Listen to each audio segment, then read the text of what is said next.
Hi everyone. ఈ వీడియోలో మనం హైడ్రోజన్ స్పెక్ట్రమ్ని చూస్తాము. Bohr's atomic theory, Bohr's postulates అనేది చూసాం కదా. బోర్ ఏం చేయగలిగాడు? Only single electron species, that means hydrogen He+, Li+2, Li+2, B+3 ఇలాంటి సింగిల్ ఎలక్ట్రాన్, అంటే single electron means only one electron మాత్రం కలిగి ఉన్న వాటిని మాత్రమే ఈ హైడ్రోజన్ స్పెక్ట్రాన్ని ఎక్స్ప్లెయిన్ చేయగలిగింది అని చెప్పాం కదండి.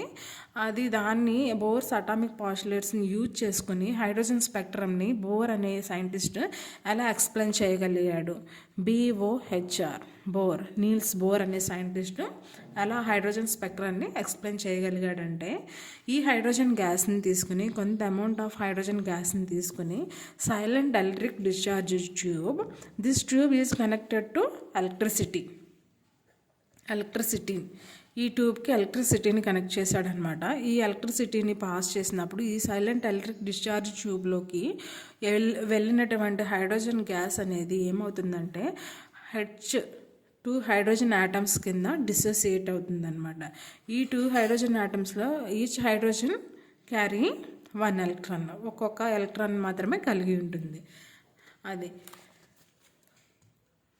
when the hydrogen gas is passing through the discharge tube is connected to electricity, the hydrogen molecule dissociated into hydrogen atoms. The hydrogen atom having only 1 electron, it absorbs energy by the radiation takes place. So when electron excited to higher energy level to lower energy levels or lower energy levels to higher energy levels. Okay, in this hydrogen atom, hydrogen molecule అనేది silent SEDT, silent electric discharge ట్యూబ్లోకి పంపించినప్పుడు 2 hydrogens కింద convert అయిందని చెప్పాం కదా. ఇది కొంత radiation అయితే అబ్జర్వ్ చేసుకుని, ఏంటంటే కొంత రేడియేషన్ని గ్రౌండ్ స్టేట్లో నుంచి కొంత రేడియేషన్ని అబ్జర్వ్ చేసుకుని ఏమవుతుందంటే పైకి వెళ్తుంది, ఎగ్జైటేషన్ అనేది జరుగుతుంది. ఇలా లోవర్ ఎనర్జీ నుంచి higher energy level, lower energy level to higher energy లెవెల్కి వెళ్ళినప్పుడు ఎగ్జైటేషన్ అనేది జరుగుతుందన్నమాట. Excitation will takes place.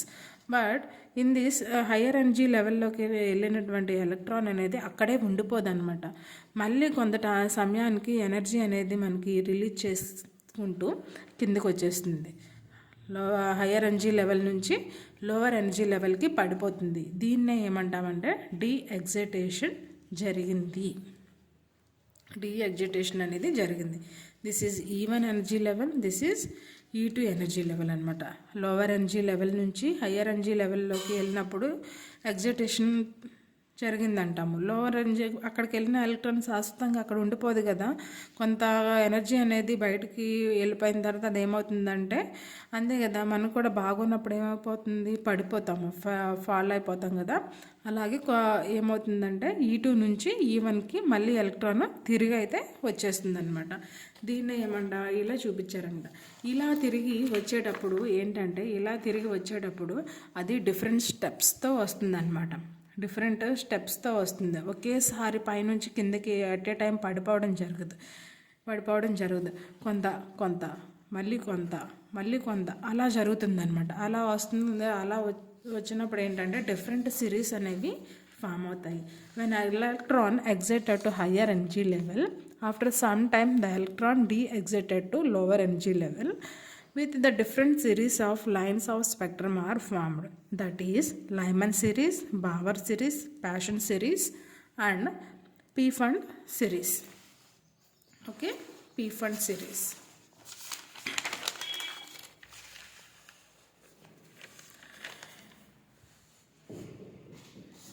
ఇలా అయితే వస్తుందండి. n = ఫస్ట్ ఎనర్జీ లెవెల్ అనమాట. ఈ ఫస్ట్ సిరీస్లో ఏంటంటే ఎలక్ట్రాన్ అనేది పైకి వెళ్తుంది కదా. 7th, 6, 5, 4 ఇవి హయ్యర్ ఎనర్జీ లెవెల్స్ అనమాట. కింద n = 1 అనేది లోవర్ ఎనర్జీ లెవెల్ చెప్పాం కదండి. లోవర్ ఎనర్జీ లెవెల్ నుంచి హయ్యర్ ఎనర్జీలోకి వెళ్ళిన ఎలక్ట్రాన్ అనేది ఎట్ ఏ టైం కిందకి ఒకేసారిగా రాదనమాట. కొన్ని స్టెప్స్ ద్వారా వస్తుందన్నమాట. ఫస్ట్ది ఏంటంటే Lyman series, Balmer series, Paschen series, Brackett series, Pfund series. దీనికి ఒక్కదానికి ఈ డయాగ్రామ్కి 2 మార్క్స్ అనేవి అయితే వేస్తారు. 2 మార్క్స్ అనేవి పడతాయి అన్నమాట. ఈ డయాగ్రామ్ని కరెక్ట్గా వేస్తే 2 మార్క్స్ ఇచ్చేస్తారు. n equal to 1, n equal to 2, n equal to 3, n equal to 4, n equal to 5, n equal to 6, n equal to 7. This is the energy. In the higher energy levels నుంచి lower energy లెవెల్కి n equal to 1కి పడిపోతే కనుక దాన్ని Lyman series అంటాం. ఈ Lyman series ఇలా ఎక్కువ ఎక్కడ జరుగుతుందంటే యూవీ రీజియన్లో అయితే జరుగుతుందన్నమాట.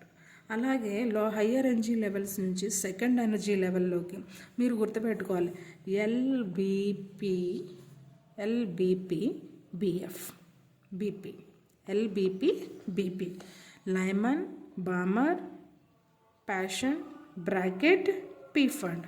ఓకే, ఇలా అనమాట. మళ్ళీ next n equal to higher energy level to n equal to third energy level, that is Paschen series is formed. It is observed in NIR, near IR region. n equal to 4 higher energy level నుంచి 4th energy లెవెల్లోకి పడిపోయింది. Brackett series అంటామన్నమాట. దాన్ని middle IR రీజియన్లో observe చేస్తాము. అలాగే ఇవన్నీ ఇలా జరిగితే మిడిల్ ఐఆర్ రీజియన్లో మాత్రమే అవి ఇలా జరుగుతుందన్నమాట. నెక్స్ట్ ఫార్ ఐఆర్ రీజియన్లో పీఫండ్ సిరీస్ అనేది అబ్జర్వ్ జరుగుతుంది. ఈ డయాగ్రామ్ వేసినందుకు 2 మార్క్స్, అలాగే ఇది వివరించినందుకు అనమాట. ఈ టేబుల్ని ఎక్స్ప్లెయిన్ చేసిన ఓకే, లేకపోతే మేటర్ లాగా రాసిన Lyman series when electron jumps when electron coming to first energy level, higher energy level to first energy level, UV region is formed అని ప్రతి 5 రాసినంత ఓకే అనమాట. దీనికి 2 మార్క్స్ ఉంటాయి, దీనికి 2 మార్క్స్ ఉంటాయి అన్నమాట. ఇది హైడ్రోజన్ స్పెక్ట్రమ్ అండి. అర్థమైంది అనుకుంటున్నాను. Thank you so much for watching.